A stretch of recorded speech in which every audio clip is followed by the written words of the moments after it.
ఈ కొత్త నాటకం ఆడుదాం ఆంధ్రాని తెర వెనక రహస్యం ఏమిటి? దీని వెనక ఏమిటి ఆంతర్యం? ఎవరిని ఏమార్చడానికి ఈ కొత్త ప్రయోగం అని చెప్పి ఈ రోజున ఈ ప్రభుత్వాన్ని ప్రశ్నిస్తూ ఉన్నా.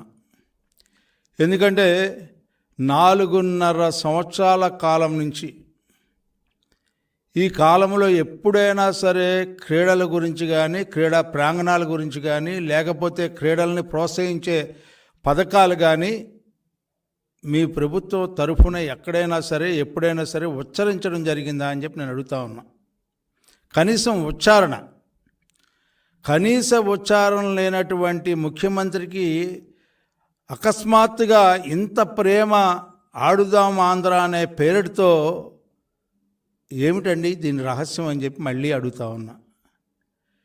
పోనీ ఎక్కడైనా సరే ఈ 4.5 సంవత్సరాల్లో క్రీడలకు సంబంధించినటువంటి శాప్లో కానీ, శాప్ను అభివృద్ధి చేసే విషయంలో కానీ, శాప్ ద్వారా ఎక్కడైనా సరే క్రీడల్ని ప్రోత్సహించే ప్రయోగాలు కానీ, శిక్షణా కేంద్రాలు కానీ, గ్రామ స్థాయిలో కానీ, మండల స్థాయిలో కానీ, జిల్లా స్థాయిలో కానీ, రాష్ట్ర స్థాయిలో కానీ ఎప్పుడైనా జరిగినాయా అని చెప్పి నేను అడుగుతా ఉన్నా. జాతీయ అంతర్జాతీయ స్థాయిలో ఎక్కడైనా సరే ఏమైనా సరే క్రీడల్ని ఈ రాష్ట్రంలో ఈ 4.5 సంవత్సరాల్లో ప్రోత్సహించారని చెప్పి నేను అడుగుతా ఉన్నా.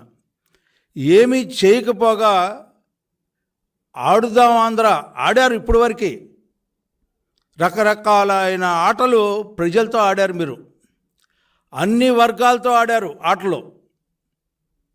అన్ని వర్గాల ప్రజల యొక్క పొట్టని అడ్డం పెట్టుకొని అవినీతిమయం చేశారు.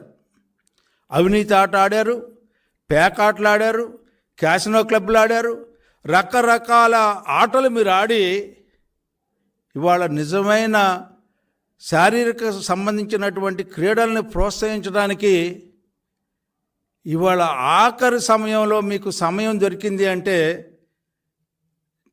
ఈ రోజున మాకు ఏం మాట్లాడాలో అర్థం కావట్లేదు ముఖ్యమంత్రి గారు అని చెప్పి మీకు మనవి చేస్తూ ఉన్నా. ఇవాళ మీరు ఏం చెప్పారు? సచివాలయాల ప్రాంతాల్లో క్రీడా మైదానాలను ఏర్పాటు చేయబోతున్నా అని చెప్పి ఒకటి చెప్పారు.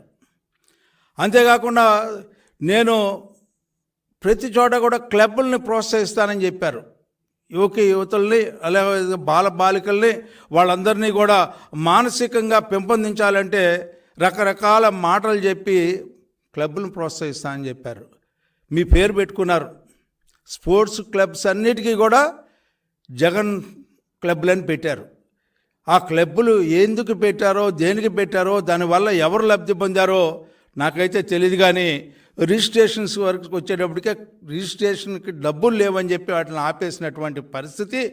కనీసం ఒక సొసైటీని రిజిస్ట్రేషన్ చేయడానికి రిజిస్ట్రేషన్కి సంబంధించినటువంటి నిధులు లేక ఆగిపోయినటువంటి పరిస్థితి ఈ రాష్ట్రంలో ఉంటే, ఒక పక్కన అప్పుల భారం, అప్పులు చేయటం, అప్పులను తినేయటం, అవినీతిమయం అయిపోయిన ఆటని ఆపేసి ఈ రోజున అన్ని వర్గాలతో ఆడేశారు. ఇవాళ బాలికలతో విద్యార్థులతో ఒక ఆట ఆడటానికి ప్రయత్నిస్తూ ఉన్నావు. ఇది మంచిది కాదు అని చెప్పడానికి నా ప్రయత్నం. ఎందుకంటే ఇంతవరకు మీరు ఎక్కడైనా సరే, ఏ ప్రాంతంలో అయినా సరే, ఏ జిల్లాలో అయినా సరే, ప్రాంతాల వారీ కానీ, జిల్లాల వారీగా కానీ, మండలాల వారీగా కానీ మీరు బాలికలకు సంబంధించి, లేకపోతే విద్యార్థులకు సంబంధించి, లేకపోతే ఏ స్కూల్ మైదానాలైనా మీరు బాగు చేశారా అని చెప్పి నేను అడుగుతా ఉన్నా. వారి యొక్క శిక్షణ కోసం ఉన్న మైదానాలని, స్కూల్ మైదానాలని, ఏ అయితే ఆటలకు ఉపయోగపడే మైదానాలు ఉన్నాయో ఆ మైదానాల్లో కనీసం గడ్డి బీగటానికి కూడా మెయింటెనెన్స్కి ఇవ్వలేనటువంటి ప్రభుత్వం ఇవాళ ఆడుదాం ఆంధ్ర అంటే ఏంటండి? ఏం ఆడతారండి? ఏమైనా నువ్వు శిక్షణ ఇచ్చిన శిక్షకులు ద్వారా శిక్షణ పొందిన క్రీడాకారులు ఎక్కడైనా ఉన్నారా? శాప్లో చూసుకున్నా కూడా ఆ శాప్ మీద రకరకాలైన ఎలిగేషన్స్. క్రీడా స్ఫూర్తితో నడవలసినటువంటి ఆ శాప్ రాజకీయ లబ్ధి పొందడానికి, రాజకీయాలకి నిలయం అయిపోయినటువంటి శాప్. అంతేకాకుండా ఆంధ్ర క్రికెట్ అసోసియేషన్ బోర్డు పూర్తిగా కైవసం చేసుకున్నారు. ఎవరైతే అవినీతిలో మునిగిపోయి ఉన్నారో, ఎవరైతే అవినీతి పేరుతో మద్యం కేసులో నిందితుడిగా ఉన్నటువంటి విజయసాయిరెడ్డి గారి అల్లుడు, ఆయన దానికి చైర్మన్. ఇంకో పక్కన ఒలింపిక్ అసోసియేషన్ కూడా కైవసం చేసుకోవడానికి ప్రయత్నం. అంటే మీ యొక్క ఆలోచన రాజకీయం కోసమే తప్పితే ఆ క్రీడా స్ఫూర్తి, ఏ క్రీడా స్ఫూర్తి అయితే క్రీడలు ఎవరి కోసమైతే ఆ స్ఫూర్తి, క్రీడా స్ఫూర్తిని, ఆ స్పోర్ట్స్మెన్ స్పిరిట్ని చంపేయడానికి ప్రయత్నిస్తూ ఇవాళ మీరు ఆడుదాం ఆంధ్ర అంటే ప్రజలు భయపడతా ఉన్నారండి.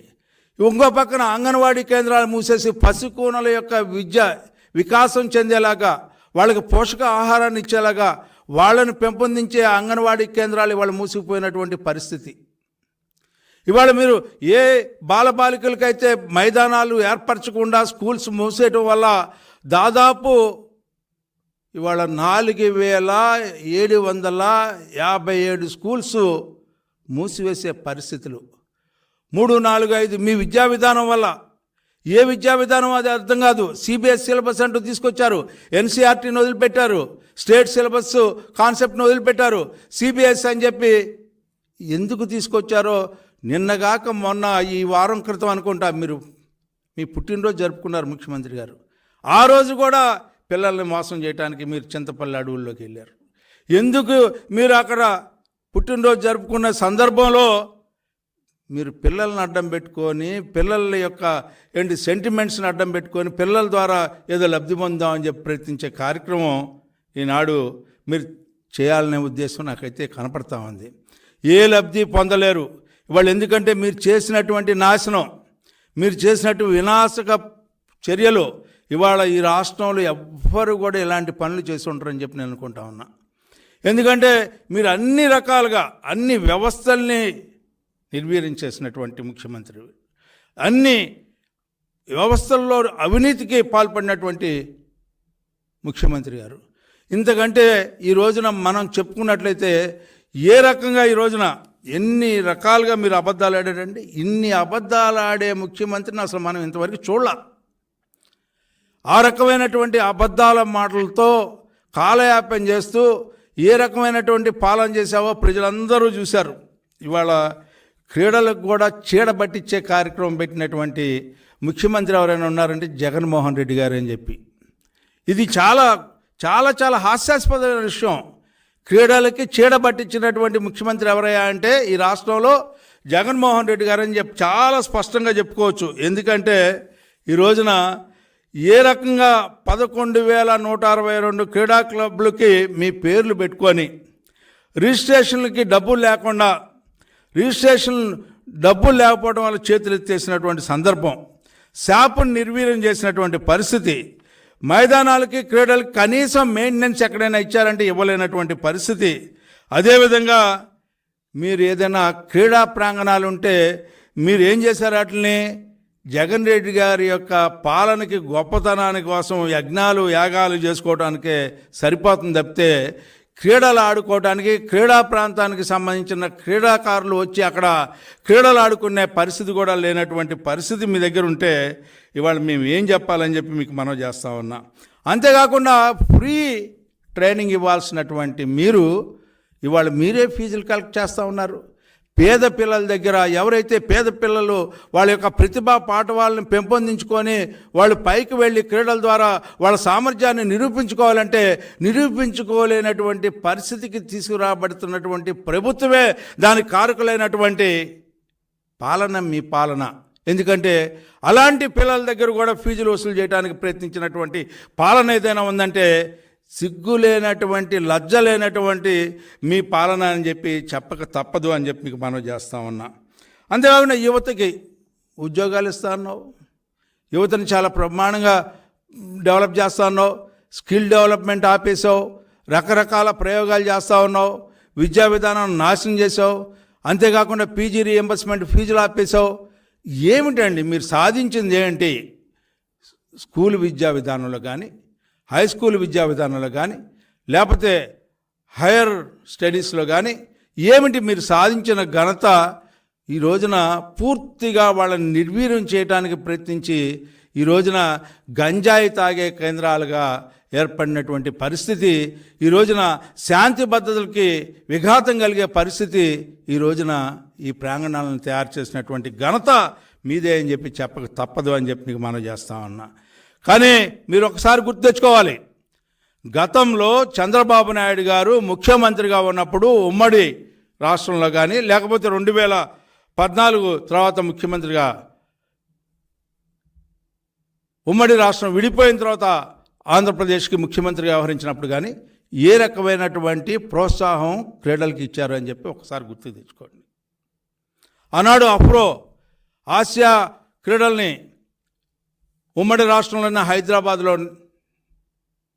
నిర్వహించడం కానీ ప్రెస్టీజియస్గా ప్రపంచం మొత్తం కూడా ఈ యొక్క ఆంధ్ర రాష్ట్రం ఇంకా చూసే విధంగా నడిపిన విధానం ఒకసారి గుర్తు తెచ్చుకోండి.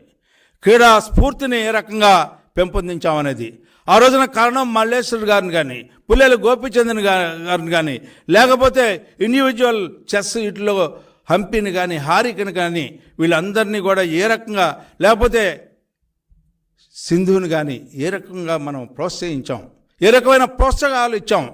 మీరు ఎక్కడైనా ఇచ్చారా? ఎవరికైనా ఇచ్చారా? ఆ రోజున పవర్ వెయిట్ లిఫ్టింగ్లో కూడా ఛాంపియన్స్ అయిన గౌరవించాం, వాళ్ళకు ప్రోత్సాహాలు ఇచ్చాం. ఇండివిజువల్ జిమ్స్ ఎలకేట్ చేసుకునే దానికి నిధులు కేటాయించాం. మీరు ఎక్కడైనా కేటాయించారా? మీరు ఒక మచ్చుతూనక చెప్పండి. ఏమీ సాధించలేనటువంటి ప్రభుత్వం ఇవాళ ఆడుదాం ఆంధ్ర అంటే ఎవరితో ఆడతారయ్యా అని చెప్పి నేను అడుగుతా ఉన్నా.